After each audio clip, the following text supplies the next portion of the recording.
Joining us now to review some of the headlines of today's newspapers from around the world is Arise news analyst, as Ruben liked to call him, Emmanuel Afeni.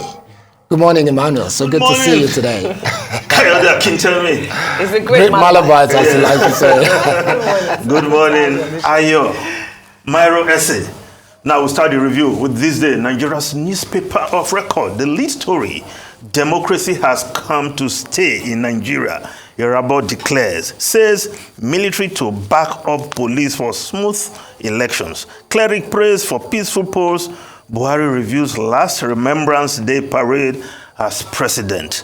State governors pledge more support to military. Yes, the Armed Forces Remembrance Day took place yesterday, and it was a good day for the Chief of Defense Staff, General Lucky Irabor, to restate the commitment of the Nigerian military to support the police, the lead security agency on election day, because we know this election is crucial, with insecurity still rearing its head here and there across the country.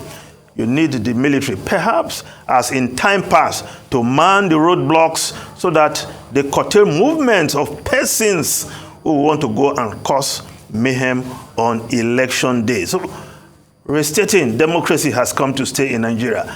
I'm sure everybody will say, yes, that is the situation, and we don't want that to change at all. Now, the Daily Trust newspaper also reporting this story, 2023, military pledges defense for democracy.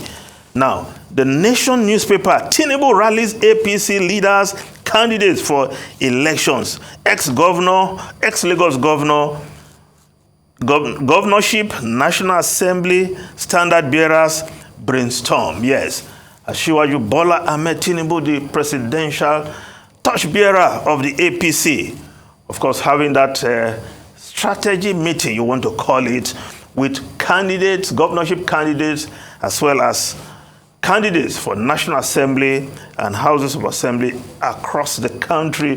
That is his party candidates, that is. And of course, brainstorming. Now, the Nigerian Tribune newspaper, scramble for Kano, Lagos, Oyo, Rivers, Kaduna voters. Atiku, Tinubu, Obi, Kwankwan, so flood states with mobilizers. Yes, these are key states because of the population of votes they command. Yes, Kano coming second to Lagos with the highest number of votes. Of course, Oyo, Rivers, Kaduna, key centers. And the candidates are not only campaigning in these states, they are also mobilizing their mobilizers to go from town to town, city to city, if you will, word to word.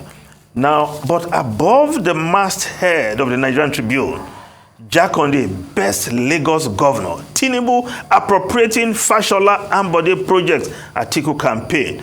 Well, Tinubu has a political dynasty he has created in Lagos. So, if he is appropriating those of his successor, because they always tell you, is the master plan of the master, as far as Bola Ahmed Tinubu that they are executing.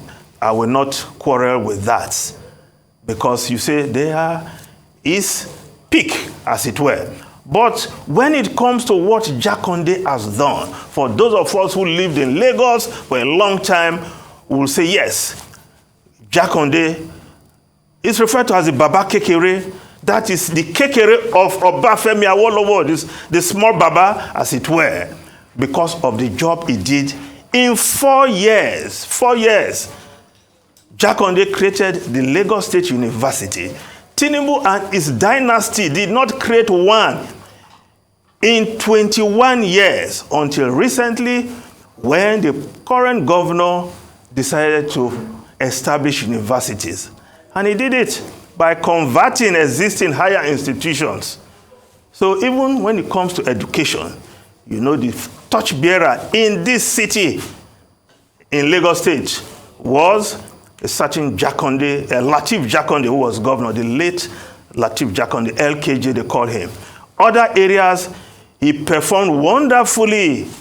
And what he did in 4 years, if you put it side by side, what the Tinubu and his dynasty have done, clearly Jakonde is ahead in terms of who actually is the builder of modern Lagos. But again, one man don't build a city. It's something that has been done over time. Mobolaji Johnson did his part. Other military governors from Bito Ikiwe, of course, Buba Marwa, they all contributed their quota. So we just move on to other stories. Now, the New Telegraph newspaper, State of the Nation. None can build logical Nigerian narrative around one religion. Bakare, Saint Tunde Bakare, the pastor, urges citizens to reject vote bias. Political merchant says nation confronted by regional ethnic memory joggers. Inadequacies of old political order, others fueling obedient movement momentum. Christian elders warn against provocative utterances. And I think, well, Tunde Bakare, a horse between the pulpit and the soul box. So if you see him dabbling in politics, he's a politician who once run as a running mate of President Muhammadu Buhari under the CPC then. Now, the Punch newspaper, economy, bank borrowing from CBN rises 260% to 21.87 trillion naira. Lenders frequent central bank lending window post-COVID-19 as business activities pick up. Now, the Guardian newspaper also reporting economy, Nigeria loses 8 trillion naira to FX arbitrage in 3 years. Realistic exchange rate will add 4 trillion naira to Federation account in 2023, says Muda Yusuf, ex-CBN director. It's not intervention, but outcome of regulatory control. 3 years after rate harmonization, still illusion. Yes, the gap between the official exchange rate and the parallel market, still big headache to economic planners. FX inflow dwindle as dollar demand pressure continues.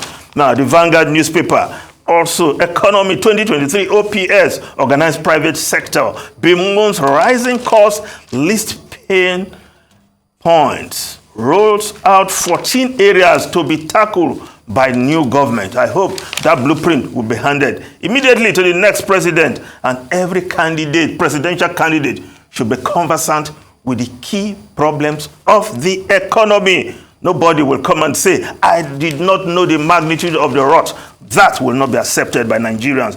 After May 29, 2023, whoever emerge as Nigeria's next president. Now, the foreign newspapers quickly. The Times of UK, 2 in 3 voters think the NHS offers bad service. Yes, Times poll looks for solutions to the health crisis in the UK. The NHS warns the pride of UK and the benchmark for health services for other countries seem to be in dire times. And of course, the YouGov survey poll conducted by the Times of London found a dramatic collapse in public trust in the health service, with more than 2/3 of people saying the thought provisions was bad and 80% saying the NHS has got worse in the past 5 years. Kayode and Ayo. No surprises there. NHS, the dissatisfaction with NHS services. We spoke about this last week. Yes. With regards to... It's been in the headlines. It's been in the headlines. For some time now. Yes, we've talked about what are the challenges. Obviously, one of it is funding. And the government, funding for the NHS not being sufficient. The long waiting time as a result of funding. And so that headline is the obvious, stating the obvious. I'm surprised it's not even 2.5. No, but the good thing is that the Times also, they are compiling solutions. Fantastic. Which Rishi Sunak, the Prime Minister, and Keir Starmer, the Labour leader, they are all ready to accept and work on. after the next election. We've been working on solutions after the next election. Yes. We've been working on solutions for donkey years with regards to the NHS. Some people have said let's unbundle it. Some people have said the government can no longer continue to fund the NHS primarily and perhaps take it away from to privatize it. So there are many issues around the NHS. But it is still a reference point. It is. Yeah. But we're still on the issue of health. I Yeah. mean, on the cover of this day, you've got the Nigeria records 29 fresh cases of COVID in 1 week. Yes. And we cannot completely ignore that. The Lunar New Year in China, they said, I think about 100 million people milled around China, traveling around. And there is serious concern about the number of deaths that is happening in China as a result of COVID. To the point where even America is saying now we will be checking anybody coming from China. Many other countries are doing that, UK except is doing Nigeria. it, Nigeria is not. And the number has risen in terms of COVID in the UK and in the US from all the reports that I have seen. So what is Nigeria doing when we have 29 fresh records? Are we sleeping or just sitting on our hands and assuming that COVID is over? Because that's a key issue here. Well, there were some moves and statements by the NCDC last week, but I think we need to see more proactive measures. We don't have to wait to be hit by another wave of the pandemic. Don't forget, we've not vaccinated enough. Nope. We're not doing enough testing, even in the peak of COVID-19 pandemic. So we cannot just leave our borders open in the face of what is happening in China. Well, we hope the authorities are listening and they're not sitting on their hands so that it doesn't come back to bite us in the wrong place. Well, talking about what we had conversation about earlier, is the laying of wreath and General Lucky Irabor saying that democracy has come to stay. Definitely, that is good news because from all of what we have seen, Emmanuel, all of what we have seen, it looks like the military is not particularly interested in political offices. I guess they're more interested despite what is happening in West Africa. Yes. They're more interested in international assignment to go and do peacekeeping and things like that. Well, I want to say the military has come of age, and what's happening in politics does not concern them as to want to interfere. They are Nigerians, they will cast their votes.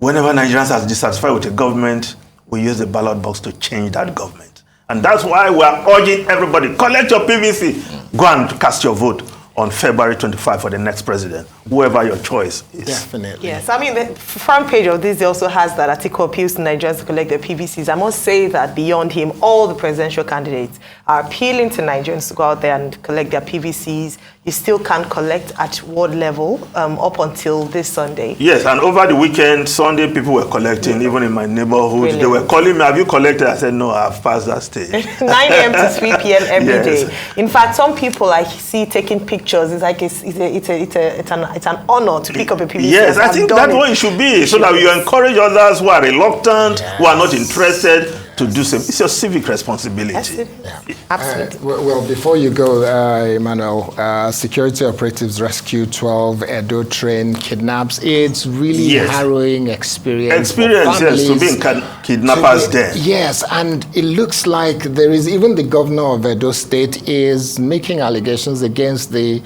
Nigeria Railway Corporation. So that really worries one. Are they caring so much about the security of the people that travel on train?